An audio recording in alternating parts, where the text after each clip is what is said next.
Mesdames, Messieurs, peuple congolais et même peuple africain d'ailleurs, vous voyez ce qui s'est passé en Espagne, en Catalogne. En Espagne, en Catalogne, à Barcelone. Vous voyez, toute l'Europe est indignée.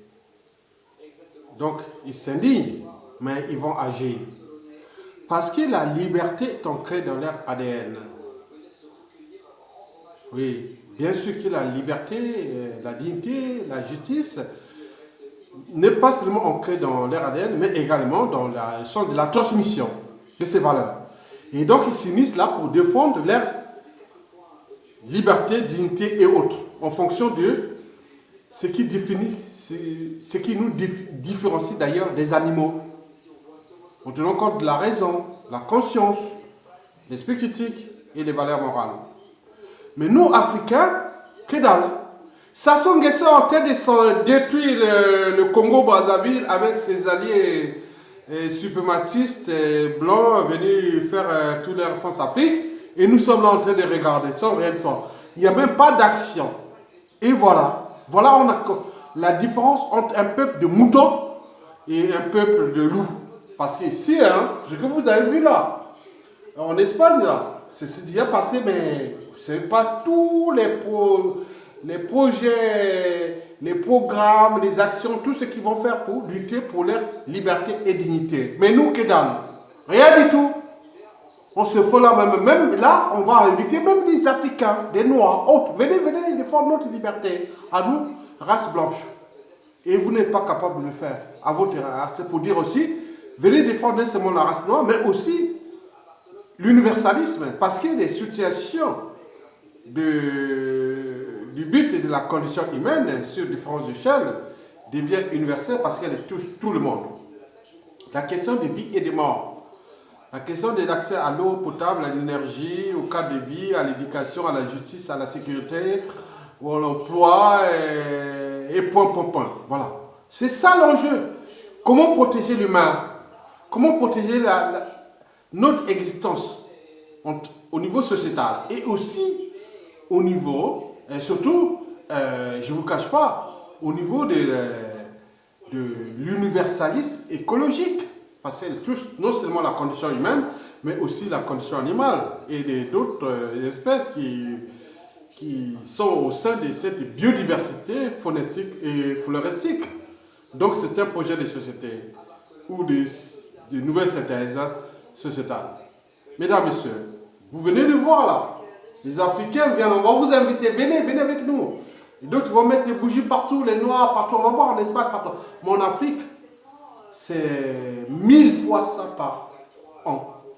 Rien n'est tout que dalle. Mais là, hein, mettez puissance, hein, si c'est une note sur 20, là, ce qui vient de passer depuis ces 10 dernières années, on donne une note de 5 sur 20 en termes de dégâts sur la condition humaine, sur l'humain.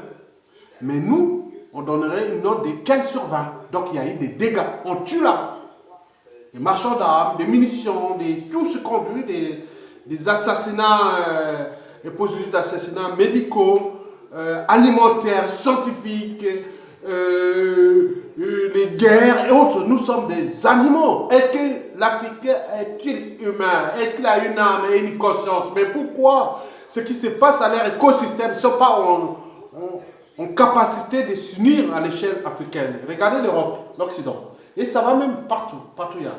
C'est un peuple libre et digne. Et c'est ça qu'on reconnaît même les peuples libres. Donc arrêtez de venir nous livrer que panafricanisme et autres. On n'est même pas en capacité de commencer. Il y a une première étape. C'est de la conscience. Oui. On est conscient de nos mentalités, de nos habitudes, de comportements et de leurs valeurs morales. Ça, c'est la première raison. La première étape. Après, il faut voir celle de la raison. La raison de douter, d'oser dire non, de réfléchir, de penser, d'agiter ses neurones et tout ce que vous connaissez. Mais si on passe là, on défonce cette barrière, on passe aussi à l'esprit critique parce qu'on a toujours avancé dans l'esprit critique. Parce que quelqu'un, ou celui ou celle qui n'accepte pas la critique, n'avancera jamais. Et nous, on critique un individu, ça y est, c'est la mort. On a vu tous les dictateurs africains, tout même depuis les chocs qui ont subi l'apartheid, venir accompagner les dictateurs Sassou Nguesso au Congo. Ils sont unis contre l'Afrique. Et nous allons nous humilier. Et devant tout le monde, regardez les autres. On voit, écoutez. Donc voilà, après il y a les valeurs morales. En termes de transmission de certaines valeurs et principes. C'est-à-dire les principes de l'intérêt général, de servir l'intérêt général, de protéger les uns et les autres, et des choses comme ça. Hein? De l'intégrité physique, de l'autonomie de la personne humaine, et sans oublier les caractères sacrés de la vie humaine. Bien sûr qu'on est dans la connerie humaine, mais il me semble que dans certains écosystèmes humains, on cherche toujours à responsabiliser les uns et les autres, au terme du droit. Hein? Du droit, oui, du droit. Il peut être pénal dans le sens de peines lourdes, va même jusqu'à la peine de mort. Bon, voilà. Donc, comment nous, en tant qu'Africains, nous sommes là comme observateurs, comme ça. Le monde entier, ceux qui luttent pour leur survie, ils viennent chez vous avec les dictateurs, là, les frères, les sœurs de ces dictateurs, de ces monstres. On dit tant, non, non, donc ils jouent l'émotion. Bien sûr que nous sommes dans la culture d'émotion, mais la culture d'émotion n'avance jamais une culture, une société, une civilisation.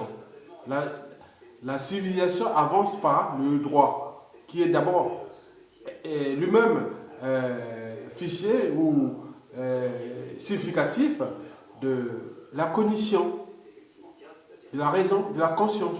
Et oui, on mon âme et conscience, on ma liberté de conscience. Et là, on a fait que dalle. Donc, on voit que nous allons vivre des situations dramatiques à l'échelle africaine parce que nous n'avons pas franchi certaines barrières. Bien sûr qu'il faut peut-être chercher d'autres solutions. Est-ce qu'il y a d'autres choix? Est-ce qu'il faut venir recoloniser ces peuples qui n'ont jamais franchi parce qu'on leur a tout légué depuis la fin de l'esclavage et jusqu'à nos jours, mais rien du tout. C'est récurrent. Ils répètent les mêmes erreurs, les mêmes crises et autres. Mais à un moment donné, attends. Quelqu'un qui répète une classe plusieurs fois, il faut le mettre dans un autre. Voilà. Donc, d'où l'enjeu de notre société qui devient de plus en plus dangereuse à l'échelle africaine. Surtout, je interviens dans le cadre du Congo-Brazzaville parce que les armées, la police, les politiciens, partout, on se peut faire mettre des boucs émissaires nord, sud, est, ouest, c'est la faute aux autres. Ça, c'est compliqué. On a des problèmes compliqués, on ne sait même plus quoi s'en sortir. Et à ce moment, c'est tous, ou individuellement, collectivement, déclassés, tant au niveau civil que militaire. Bon, donc moi j'invite aussi les militaires d'agir et dégager Sassou Nguesso et monter comme les Blancs sont en train de faire là. On dégage, il est où? Sassou Nguesso au Congo. Il est au Congo, il vit au Congo. Trouvez-le, voilà, on les met hors d'état de... Allez.